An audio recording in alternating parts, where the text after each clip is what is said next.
Ewis Tokilama, UN Global Climate Action Ambassador. This was an award you received at the level of Egypt, and you are the first to receive that award from the UN. Why are we here today at the Bota Land Beach House? We are actually here because of the week of the Environmental Day, which today marks the 5th of June, which is World Environmental Day. And World Environmental Day is a UN recognized day across the globe. And this year we decided to celebrate it in a very creative manner. And I collaborated together with several organizations and worked together with the umbrella organization was Forest Resources and People to mobilize Voices for Africa Forest, EVOCAM, and also the Ministry of Environment and Nature Protection. Also mobilized organizations like Development Associates International, Afuraka, to put together activities to commemorate this day. And activities that have been running on have been really attractive and have mobilized community members to take initiatives to commemorate World Environment Day, which is themed under beating plastic pollution this year.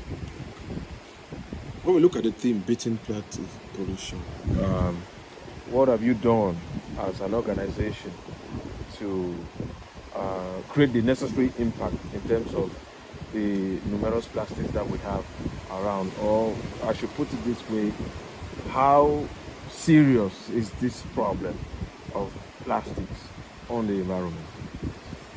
The problem of plastic on the environment is really alarming. If you look at one of the pictures I posted on Twitter, the very first day of June, which was the 1st of June, that was Thursday this week, that picture, I had a team behind me who wore plastics on their face over them, and I was standing right in front of them. We're trying to pass a message that says plastics suffocate. And when we talk about plastics suffocating, we are also taking considerations of organisms in the sea who are majority of the creatures that experience the disaster of plastic pollution. Sometimes fish and birds, they eat up this plastic and they are choked and they die. And in that case, we keep losing biodiversity, we keep losing animals, we keep losing fish because of the numerous plastics that we have thrown into the ecosystem that have disrupted the growth of plants, have disrupted how people eat, have disrupted how animals live their day-to-day lives, and even how they survive. So beating plastic was a great idea that the United Nations brought up this year for the World Environmental Day theme, because this tells us a story on how can we use plastics more sustainably and how can we be more responsible with the use of this plastic. And whenever we talk about plastic, it's not just about us, the consumers, or us, the users, but it's a clarion call to those who are producing from the initial point to be able to have a source of deposition or to be able to have a way to recycle these plastics and take them back into their system. Because the trouble of plastic is that we have people that are generating plastic from the production source, but they don't give a clear direction how this plastic should be used at the end of the day. And that is why World Environmental Day 2023 is shouting out and is calling on organizations that are working on producing items that use plastic to determine clear ways how these plastics can be used. So this year we started the Environmental Day week by starting up with the cleaning of the river of the Limbe River in the Botanic Garden. This river, we did not measure how much plastics we collected from the river, but we did have a ton of this plastic that you will see in the pictures that we had the whole event with. And it was a great aspect for us because it was, like for me, it was the first time I was getting my team to walk on the river, to clean this river. Other times we've been doing it at the beach, but there are minor ways in which we can take care of our environment, and we don't usually need to go loud. And cleaning the river beside your home is just one of the ways to take care of the environment and to raise an awareness and sensitize community members to know that these water bodies are really important when it comes to our life and that of the environment and nature in totality. As a local organization, plastic pollution and use usually comes from homes, the local communities. As an organization, what are you proposing in terms of how it should be managed? Because if they are managed at the level of our homes, it will not get into the environment. So what are the local means you will propose that it starts from the house so that it can be managed at that level before it gets to the environment? Okay, that's a beautiful question, but I think we have someone with us here who is able to handle that question better because he has been able to work with an organization that has been able to create solutions to the management of plastic waste. And Mr. Ngo, who is the founder of Klein Solutions, has been doing a lot around that. Yes. Okay, Klein Solutions is an organization that was co-founded by me and one other youth in Kumba, Elonge Martin. We are actually soliciting and providing solutions to curb waste at the level of management and transformation of this waste to durable products. So alongside the Fonds Palace Kumba, which is actually our host today for this event, we're able to distribute more than 300 trash cans to homes. And these trash cans had barcodes where they do hyper segregation of the waste. So in your kitchen, you have like 4 different trash cans, one which is reserved exclusively for food waste, one for plastic, one for bottles, and one for others like the other type of waste like the clothes, etc.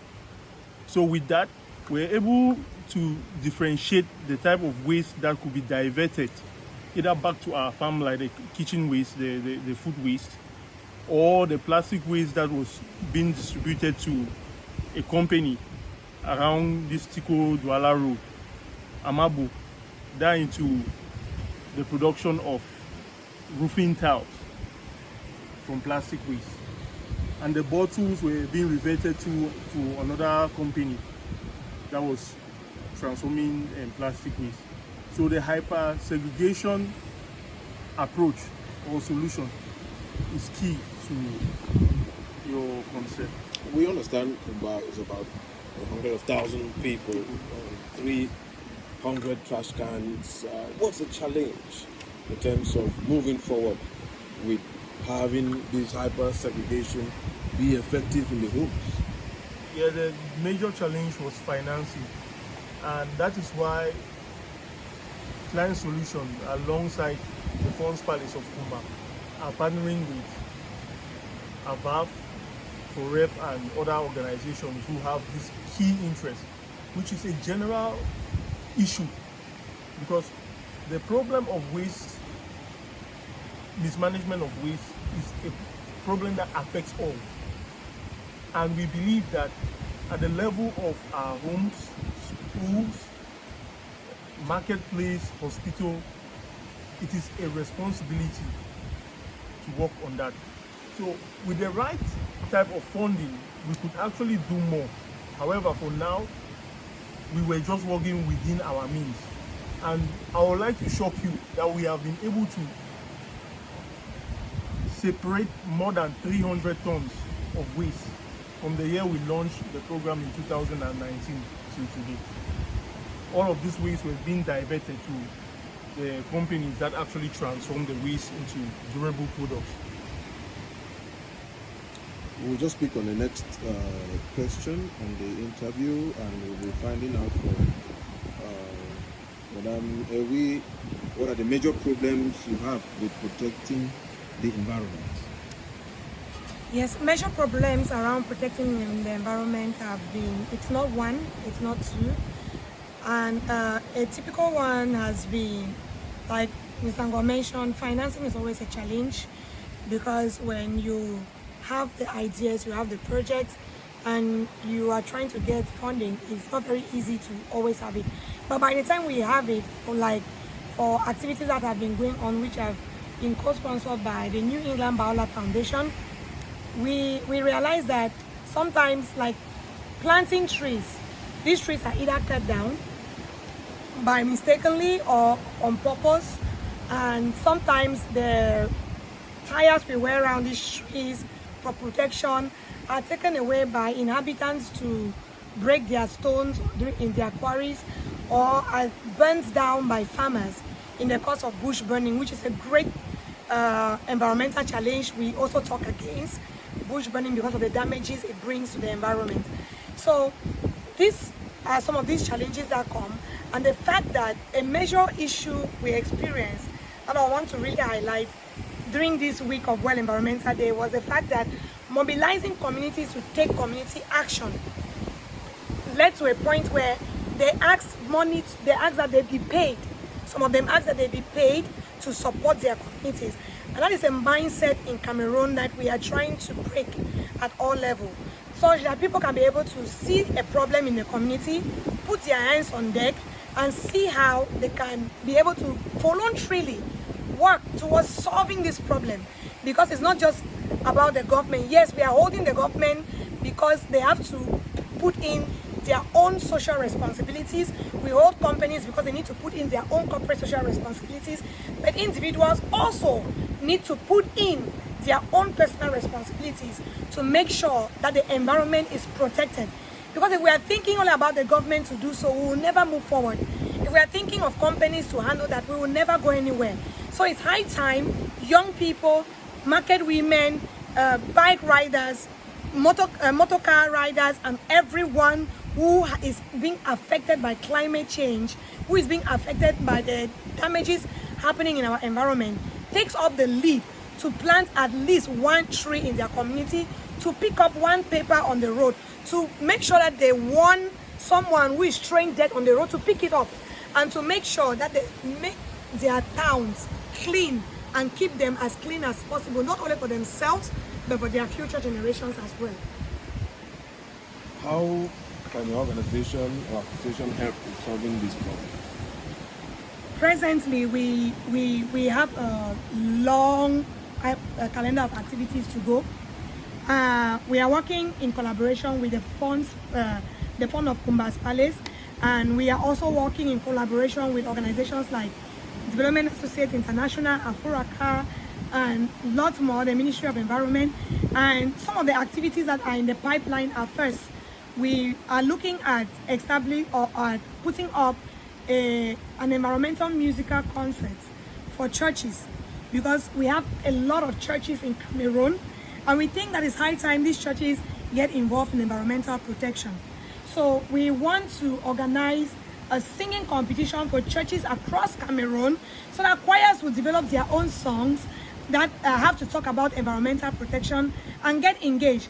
Afuraka has been working closely with us to put up campfire nights. We just had one yesterday, campfire night that brings together young people, brings together communities, and brings together different people to engage in environmental talks in the traditional ways that we used to have with our parents, where we used to have folk tales and all of that. So Afuraka is helping us do that. And with AVAV, we are going to be having a ton of webinars. We are going to be having a ton of webinars from July way down to December 2023, and even into 2024.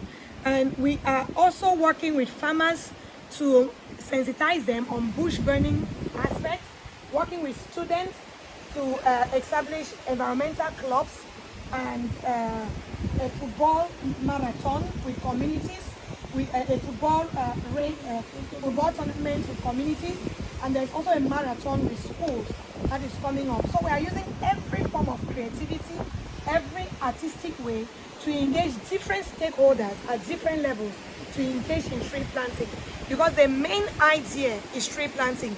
2 days ago, we were planting trees with the football team from Batoke community, and this team planted 512 trees in one day. Just imagine if we can have different groups of people planting at least 500 trees in one day. How will our towns look like in 4 or 5 years to come? how will our communities look like? We will have less winds bringing up our roofs. We will have less flood in our communities, and we will have a more cool atmosphere than what we are experiencing right now. I think I don't know